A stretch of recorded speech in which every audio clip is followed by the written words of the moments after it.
Ndabasubije mu izina rya Yesu Kristo. Mugire amahoro ya Kristo. Turi ku cyumweru itariki 8 z'ukwezi kwa kabiri mwaka wa 2026. Ni umunsi wa 39 w'umwaka. Iri fasha ry'umunsi tugeze ku gice cya 173 muri kumwe na Fulgence Mutabaruka. Turasoma ijambo dusanga mu butumwa bwiza bwa Yesu Kristo bwanditswe na Mariko igice cya 10 umurongo wa 27. Aravuga ngo Yesu arabitegereza arababwira ati ibyo ntibishobokera abantu, ariko ku Mana siko biri, kuko byose bishobokera Imana. Uyu munsi turaganira ku ijambo rivuga ngo byose bishobokera Imana. Hari ibintu byinshi bibaza mu buzima bwawe udafitiye igisubizo.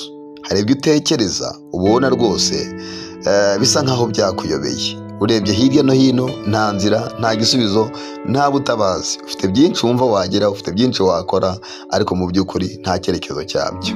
Ariko uyu munsi wa none nje kukubwira ngo ibidashobokera abantu, ibidashobokera abaganga, ibidashobokera amafaranga, ibidashobokera inshuti, ibidashobokera bene wanyu, ibidashobokera abayobozi, ibidashoboka mu buryo bumwe cyangwa ubundi, byose bishobokera Imana. Haleluya! Reka nkubwire, Imana yacu ishobora byose, nta na kimwe idashoboye. Niyo yaremye ijuru n'isi, ibiro byose niyo yatumye bibaho, ibyo tubona n'ibyo tutabonye, ni Imana ishobora byose. Ibidashobokera abantu bishobokera Imana. Izere Imana kandi wumve yuko rwose bishoboye. Umutima ushyire kuri Yesu, utegereze, izakugira neza. Sengeye mwene data, mushoboze kwizera muri iri jambo, kandi bidashobokera abantu reka bishoboke ku buzima bwe, abone neza n'imirimo yawe mu izina rya Yesu.